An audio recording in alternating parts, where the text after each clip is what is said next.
merasakan saat itu adalah teror horor yang paling ekstrim, kata Egi. Dibuka, dia teriak-teriak, tolong, tolong, tolong.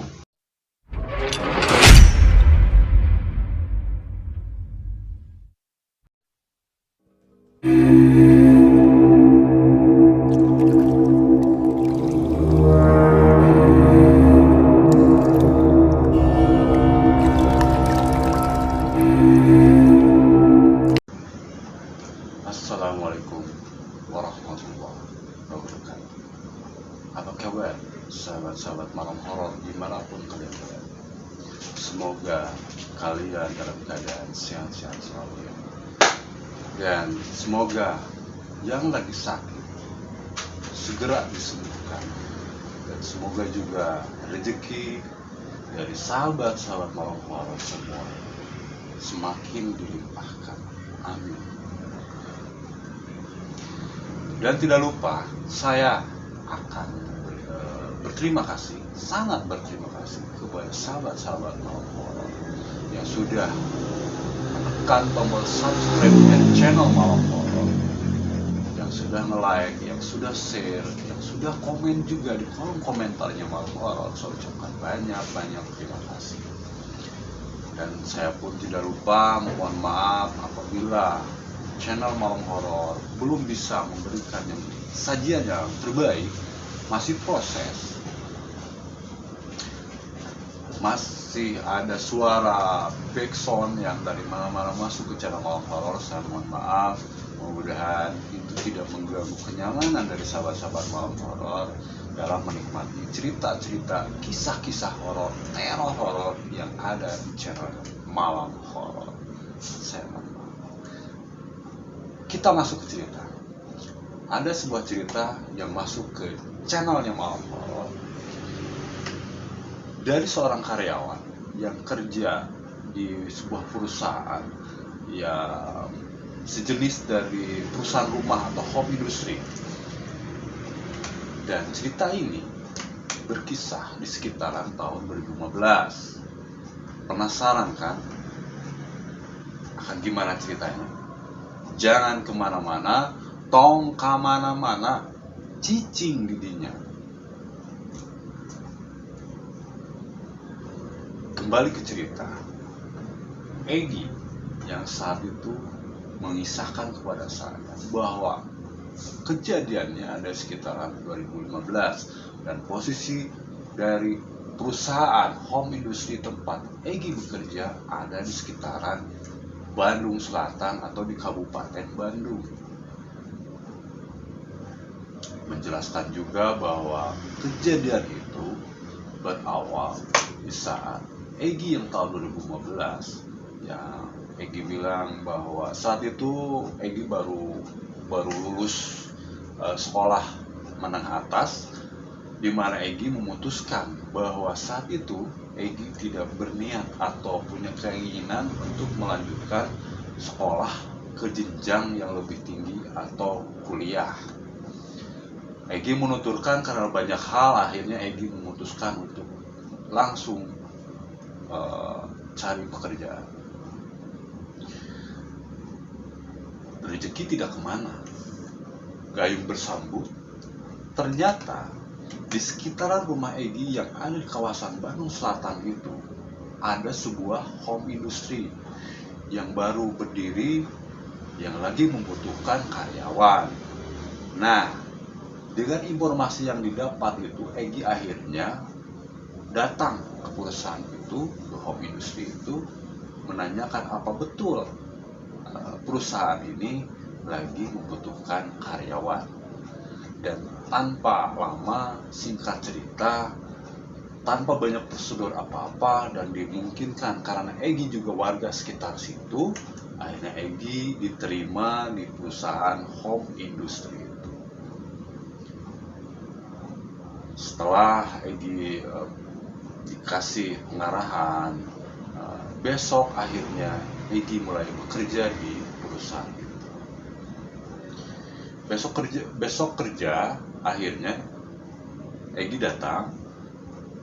Di sana Egi dikasih pengarahan, kasih briefing, gambaran kerjaan di sini sejenis harus seperti apa. Dan Egi menuturkan kepada saya mengisahkan bahwa perusahaan home industry itu bergerak di bidang pembuatan frame foto atau bingkai foto dari yang kayu, terus albumnya pun ada. Nah, kita gambarkan dulu. Eki menunjukkan kepada saya bahwa posisi rumahnya itu depannya gerbang, sudah itu area rumah produksi itu ya terdiri dari ruang tamu, ada beberapa kamar. Kamar ini nggak terlalu besar, kecil-kecil. Nah, di belakang itu ada produksi buat produksi, dan di luar ada lagi ruangan yang itu buat bahan-bahan produksi. Jadi di saat itu Egi merasakan sekitar pukul setengah 10 malam, Egi merasakan ada rasa lapar, pengen makan, karena atasannya bosnya itu sudah menyediakan bahan pokok seperti beras dan mie dan kebutuhan lainnya. Akhirnya Egi memutuskan untuk membuat mie aja yang simpel, yang gampang lah. Akhirnya Egi mengambil bahan-bahan yang mau Egi buat, itu mie rebus, menuju dapur yang memang tidak satu bangunan. Jadi bangunnya misah-misah, dapur, toilet itu masih bangunan biasa, kata Egi, belum menjadi bangunan yang benar-benar bagus atau permanen. Nah, Egi akhirnya berangkat ke dapur, bikin mie rebus, sekalian bikin kopi, tidak ngerasa gimana-gimana, tidak merasakan ada rasa apa-apa, tidak ada rasa takut, tidak ada rasa merinding kah atau itu, enggak, biasa aja. Setelah beres bikin mie, dia kembali lagi ke area ruangan depan dari rumah dari industri rumahan itu. Dia duduk, dia makan. Nah, sambil nonton TV, ternyata di situ ada televisi juga, sambil break dulu sebentar setelah bekerja. Akhirnya Egi makan, nonton TV. Selagi itu Egi mendengar bahwa di depan, di gerbang, ada yang ngetuk-ngetuk gerbang. Selagi lalu makan, siapa ya yang ngetuk gerbang? Nah, dia simpan dulu, lagi makan mie. Keluarlah dia lewat pintu depan, merinding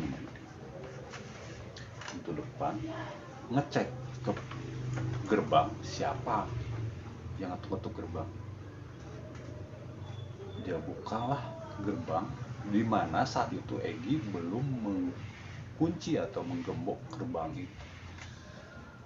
Karena Egi berpikiran, karena ini udah masuk jam setengah 10 lebih, Egi memutuskan apa harus tidur di sini atau tidak. Itu masih menjadi pertanyaan buat Egi, masih bimbang, belum memutuskan mau tidur di situ atau tidak. Makanya dia belum menggembok gerbangnya. Nah, dia lihat, tengok keluar, ternyata tidak ada siapa-siapa. Itu tertegun sebentar, siapa ya gitu, apa yang iseng kah atau apa, teman. Karena Egi menuturkan pada saya bahwa di sekitaran itu belum ada rumah, baru rumah itu saja, dan itu di depan tuh udah berbatasan langsung sama jalan biasa yang belum diaspal, yang belum dicor, masih tanah merah. Di seberangnya lagi masih ada sawah, sampingnya sawah, sampingnya sebelah sini juga sawah, belakangnya kebun, langsung ada jalan tol di belakang. Lagi memutuskan, akhirnya memutuskan untuk kembali lagi ke dalam rumah, melanjutkan makan mie-nya. Nah, baru juga duduk mau makan lagi, suara gerbang ada yang ngetuk-ngetuk lagi. Ada sejengkel juga, kesal di situ, siapa sih yang iseng gitu kan. Akhirnya dia beranjak lagi, keluar lagi, mencari tahu siapa. Dia buka lagi gerbangnya, pas dia lihat tidak ada siapa-siapa juga. Akhirnya dia memutuskan saat itu juga untuk tidur di situ saja. Karena Egi berpikiran, takutnya ini ada orang jahat nih, gitu kan. Ngetes apa di dalam rumah ini ada orang atau tidak. Nah, takutnya kan dia bersembunyi di luar atau apa. Cuma Egi berpikiran, kalaupun dia ngetuk-ngetuk gerbang, kalaupun dia lari, dia pasti kedengeran larinya, gitu. Karena di situ emang sepi, hening, gitu. Nggak banyak, belum dilewati banyak kendaraan saat itu, gitu. Nah, akhirnya Egi memutuskan kembali ke rumah. Sebelum makan lagi, dia balik lagi ke gerbang untuk mengunci gembok gerbang itu akhirnya. Nah, setelah mengunci gembok gerbang, dia kembali ke rumah, makan lagi nih, melanjutkan lagi. Nah, di sini Egi baru merasakan ada hal-hal yang sebenarnya kata Egi aneh, gitu. Anehnya, setelah makan beres, Egi menonton TV di sebuah sofa lama ya. Tidak dia sadari bangunan itu sebenarnya kata Egi nggak bagus-bagus banget, karena di atas atap-atapnya juga itu banyak yang bolong-bolong gitu atap-atapnya. Egi menuturkan bahwa saat dia nonton TV, fokus nonton TV sambil break dulu sebentar, ada yang jatuh tepat di mukanya. Tek di sini. Tek di sini. Pengen tahu apa? Dan itu kata Egi ternyata beberapa helai rambut. Egi mungut lah, dia ambil, dilihat, kok ada rambut ya? Dari mana? Nah, ini nggak menyadari bahwa itu tuh dari atas jatuhnya, kan nggak mungkin dari bawah jatuh langsung ke hidung, ke arah muka sini gitu kan. Nah, udah Egi simpan aja itu beberapa helai rambut itu, simpan. Akhirnya duduk lagi, nonton lagi TV, televisi ditonton lagi.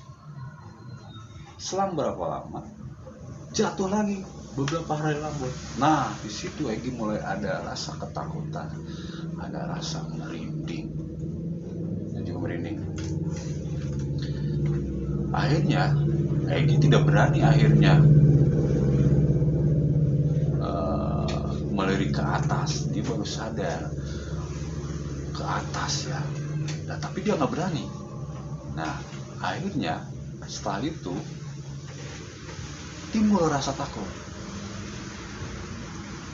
Akhirnya dia pindah posisi, TV tetap dinyalain. Dia pindah posisi ke area kamar yang di situ ada kamar yang ada kasurnya, kasur yang digelar di bawah, kasur busa lah kayak gitu. Akhirnya dia di sana, rebahan. Dia sambil berpikir, apa ya tadi? Belum juga lama membaringkan tubuhnya di kasur itu, terdengar di area belakang, area kamar mandi dan dapur, terdengar suara yang mengagetkan Egi. Brum! Egi mulai kaget. Apa ya? Nah, di situ Egi masih bisa berpikiran rasional. Soalnya di area belakang itu terdapat bahan-bahan baku buat pembuatan frame foto itu. Takutnya si bahan pokok itu jatuh gitu. Nah, akhirnya Egi bergegas ngambil senter yang ada di area tengah ruangan itu. Dia ambil senter, pergi keluar lewat jalan depan. Berikut dia juga tidak tengok kiri kanan ya, takutnya ada maling, mikirnya gitu. Dia keluar, ambil senter, dia sorot ke sudut ini, ke sebelah sini, dia datengin juga akhirnya area yang terdengar suara ada yang jatuh itu.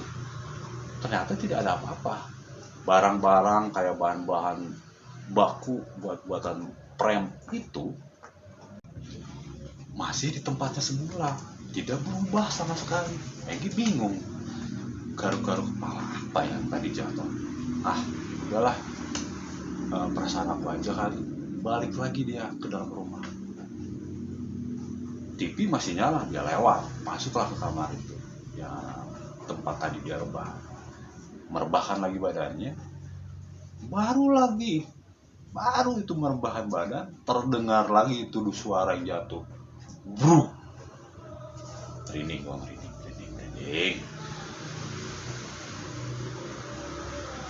Egi langsung bangun dari rebahnya, duduk di kasur itu sambil berpikir, aduh apa ya.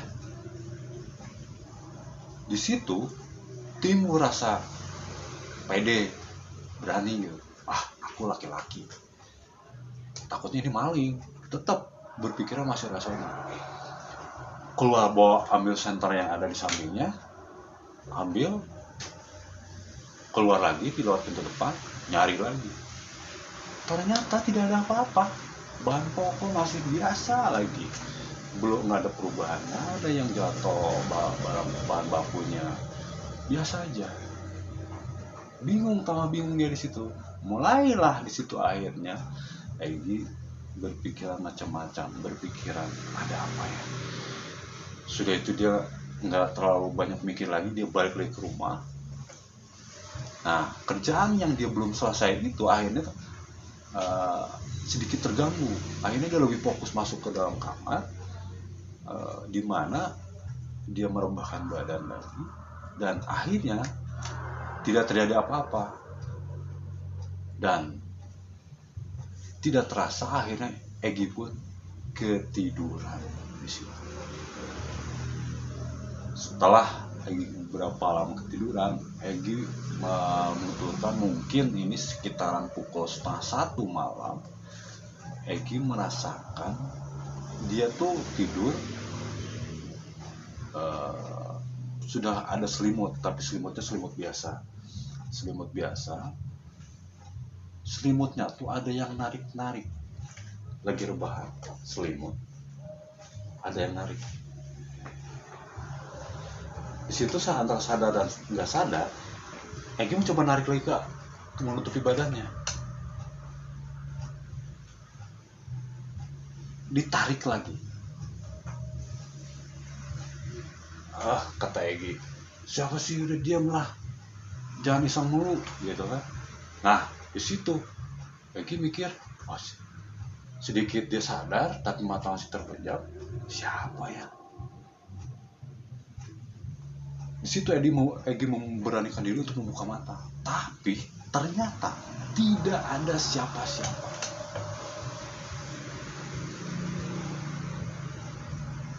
Di situ Egi bingung.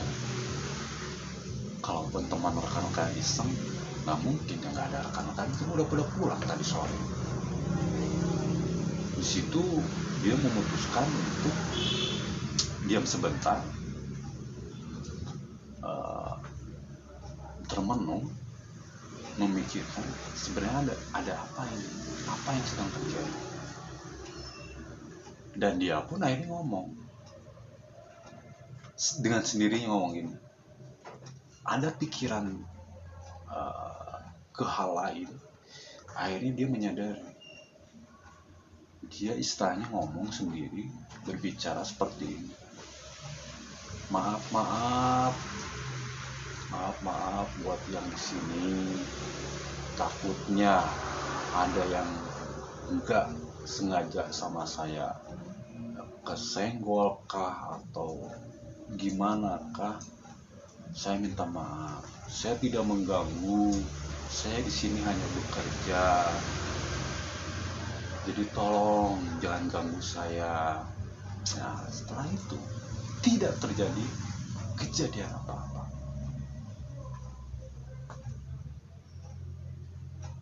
Setelah itu akhirnya Egi sudah tidak fokus lagi untuk melanjutkan kerja. karena dia udah merasa sedikit ada rasa takut ya, itu normal lah gitu. Dan akhirnya setelah itu Egi memutuskan untuk kembali merebahkan badannya, tidur kembali. Nah, Egi memberi gambaran kepada saya bahwa di samping tempat tidur atau tempat tadi dia rebahan, di samping sebelah sininya tuh di temboknya tuh ada jendela kaca, nggak terlalu besar, cuman kata Egi menuturkan bahwa kacanya itu kalau yang dari luar tidak bisa melihat ke dalam, tapi yang dalam bisa melihat keluar. Nah, posisinya Egi lagi rebahan, ternyata si kaca itu nggak dikasih gordeng. Nah, itu ya rebahan, matanya masih belum terpejam, cuman dia bisa melihat dari ujung mata ada yang melintas ke sebelah sana.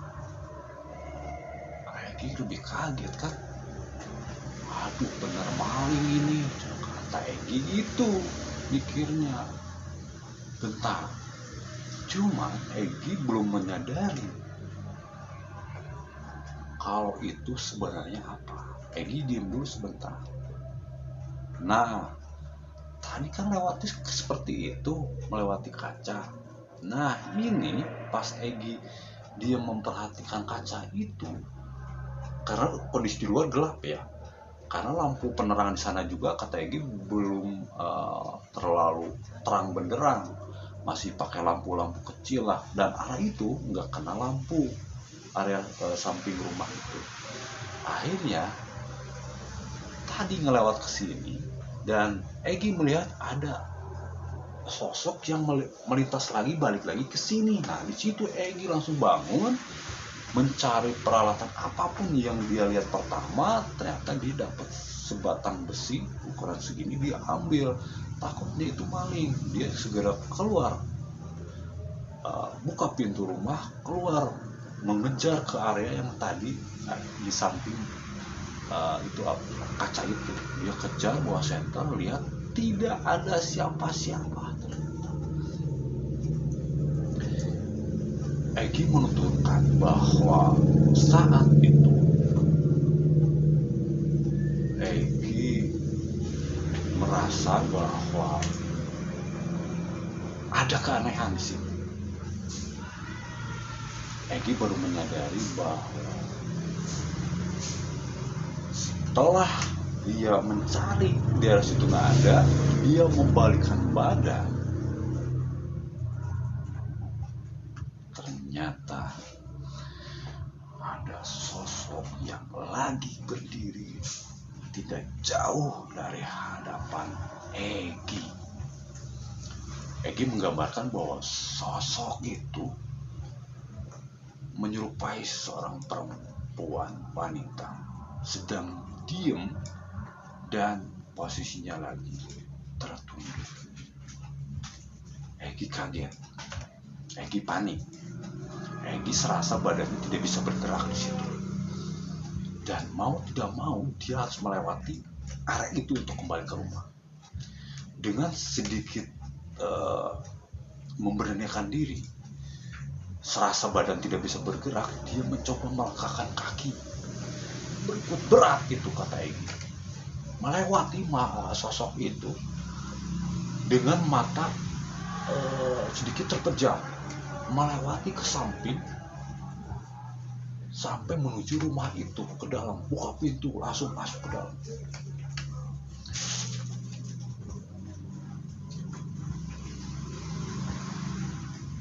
Langsung menuju kamar. Rebahan yang selimut tadi itu akhirnya ditutup satu badan. Nggak tidur itu, udah nggak bisa tidur.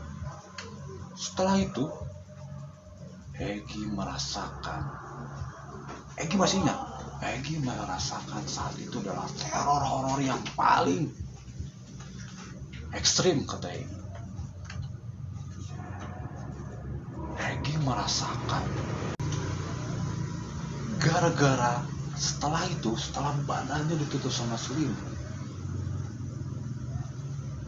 kejadian itu akhirnya yang membuat Egy tunggang langgang, lari terbirit-birit. Akhirnya, pengen tahu apa? Selagi Egy menutup badannya dengan selimut itu, kakinya,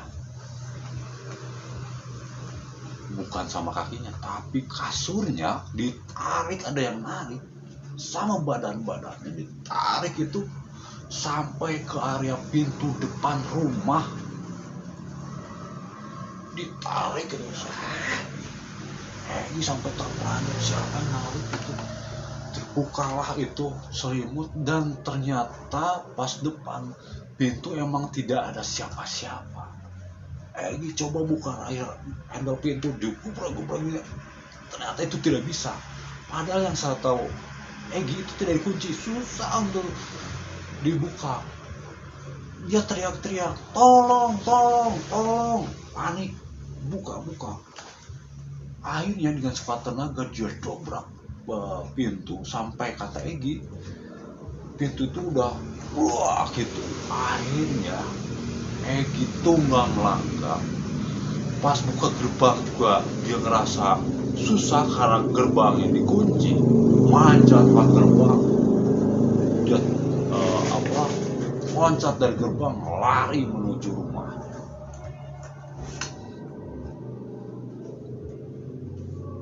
Egy mengisahkan kepada saya bahwa setelah kejadian itu, Egy tidak pernah bisa melupakan kejadian itu. Walaupun Egy sampai detik ini masih kerja di perusahaan industri rumahan itu sampai detik ini. Egy menuturkan bahwa kejadian itu dulu rumahnya belum sekokoh sekarang. Di tahun berikutnya rumah itu dibangun tahap ke-1, terus dibangun lagi tahap kedua, sampai akhirnya di tahun 2022 ini rumah itu sudah sangat kokoh dengan 2 lantai, di mana di situ sekarang lebih besar areanya, pembuatannya, premnya lebih banyak lagi karena sudah banyak pemesanan, mau dari kota Bandung, luar kota Bandung, pengiriman ke kota Semarang, ke kota Jogja itu sudah dilakukan oleh perusahaan tempat Egy bekerja. Egy menuturkan bahwa dia memberi kesaksian bahwa selama dari rumah itu masih berbentuk rumah biasa, belum menjadi rumah sebagus saat ini, Egy memperhatikan ada hal-hal yang sebenarnya mungkin, kata Egy, bukan jadi kebiasaan banyak orang, tapi yang menurut Egy tahu, biasanya mungkin ini kebiasaan Egy, mungkin kebiasaan beberapa orang juga, bahwa setiap orang yang, kata Egy, setiap orang yang membangun rumah atau bikin rumah atau membangun sesuatu biasanya diadakan dulu, mau bikin atau sesudahnya itu bangunan sudah jadi, biasanya diadakan dulu sebelum pembangunan itu ada syukuran, selamatan dulu atau apa. Dan sudah pembangunan beres pun, kata Egy, biasanya itu dilakukan lagi pengajian, buat yang muslim ya, ada pengajian, ada selamatan atau apa, kata Egy. Dan ini ternyata tidak dilakukan oleh atasannya atau oleh bosnya. Dan Egy menuturkan kepada saya bahwa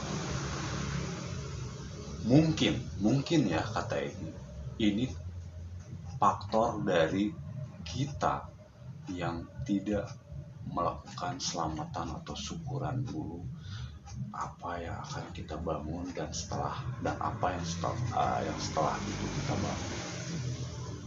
Ya itu percaya atau tidak percaya, itulah kisah Egy yang dituturkan langsung kepada saya. Merinding saya juga pas Egy dengar dan ceritanya. Ternyata kisah horornya, teror horornya masih berlanjut. Walaupun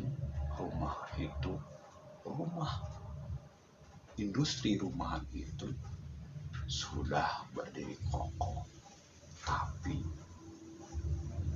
terornya itu masih berlanjut sampai detik ini.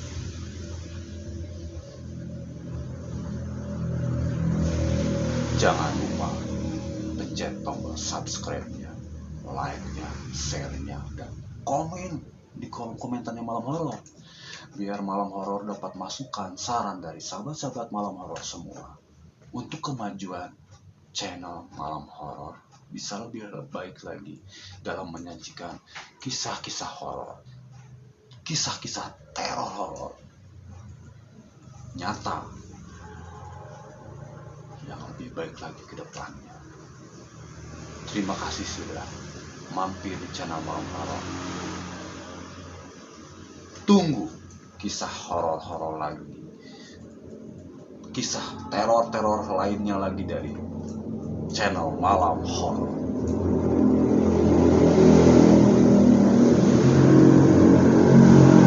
Jangan kemana-mana, tong kemana-mana, cicing dirinya.